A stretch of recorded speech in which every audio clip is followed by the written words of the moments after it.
nous vous faisons chevalier de la Légion d'honneur.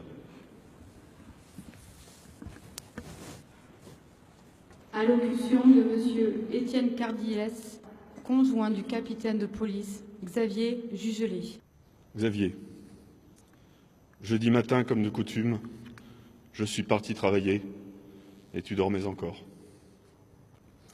Nous avons échangé au fil de la journée sur notre projet de vacances dans un pays si lointain que tu m'avais dit très impatient et que tu n'avais jamais été aussi loin. Tu as pris ton service à 14 h dans cette tenue de maintien de l'ordre dont tu prenais tant soin parce que ta présentation devait être irréprochable. Tes camarades et toi avaient reçu la mission de rejoindre le commissariat du 8e arrondissement où vous deviez, comme si souvent, assurer la sécurité du public sur cette belle avenue des Champs-Élysées. On t'a désigné comme point de stationnement le 102 avenue des Champs-Élysées devant l'Institut culturel de Turquie. Ce type de mission, je le sais, te plaisait. Parce que c'était les champs et l'image de la France. Parce que c'était aussi la culture que vous protégiez.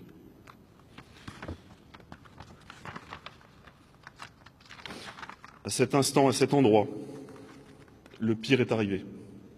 Pour toi et tes camarades. Un de ces événements que chacun redoute et dont tous espèrent qu'il n'arrivera jamais. Tu as été emporté sur le coup et je remercie ta bonne étoile. Tes camarades ont été blessés, l'un d'eux gravement. Ils se remettent progressivement et nous en sommes soulagés. Tous ont été choqués. Je suis rentré le soir sans toi,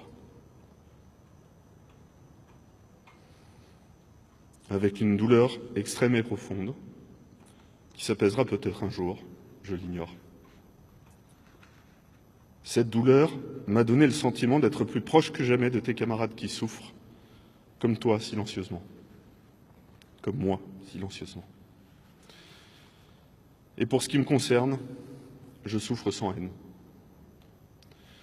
J'emprunte cette formule à Antoine Léris, dont l'immense sagesse face à la douleur a tant fait mon admiration que j'avais lu et relu ces lignes il y a quelques mois.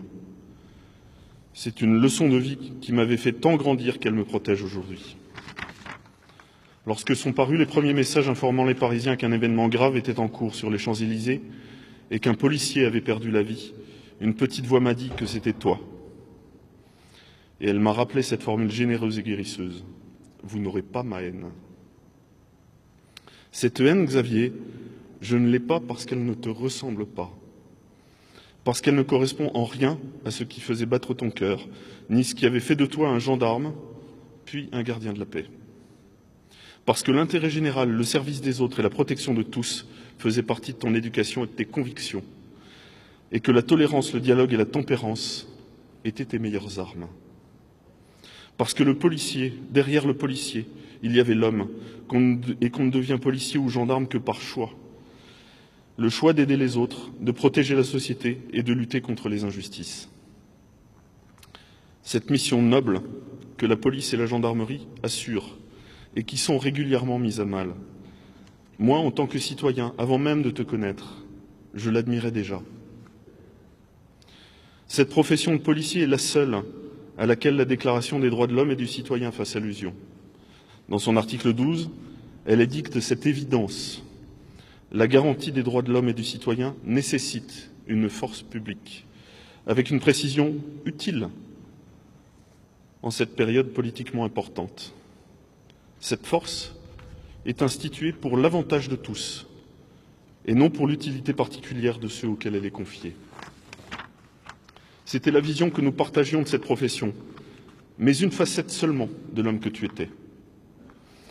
L'autre facette de l'homme était un monde de culture et de joie, où le cinéma et la musique prenaient une immense part. 5 séances de cinéma dans une magnifique journée ensoleillée d'août ne te faisaient pas peur. Et bien entendu, les versions originales étaient privilégiées pour le puriste que tu étais et pour cette langue, l'anglais, que tu voulais parler à la perfection. Tu enchaînais les concerts suivant parfois les artistes sur une tournée complète. Céline Dion était ton étoile, Zazie, Madonna ou Britney Spears et tant d'autres faisaient vibrer nos fenêtres. Le théâtre te transportait et tu le vivais pleinement. Aucune expérience culturelle ne te faisait reculer. Le pire des films était vu le jour de sa sortie, jusqu'au bout, quelle que soit sa qualité. Une vie de joie et d'immenses sourires, où l'amour et la tolérance régnaient en maître incontesté. Cette vie de star, tu la quittes comme une star. Je voudrais dire à tous tes camarades combien je suis proche d'eux.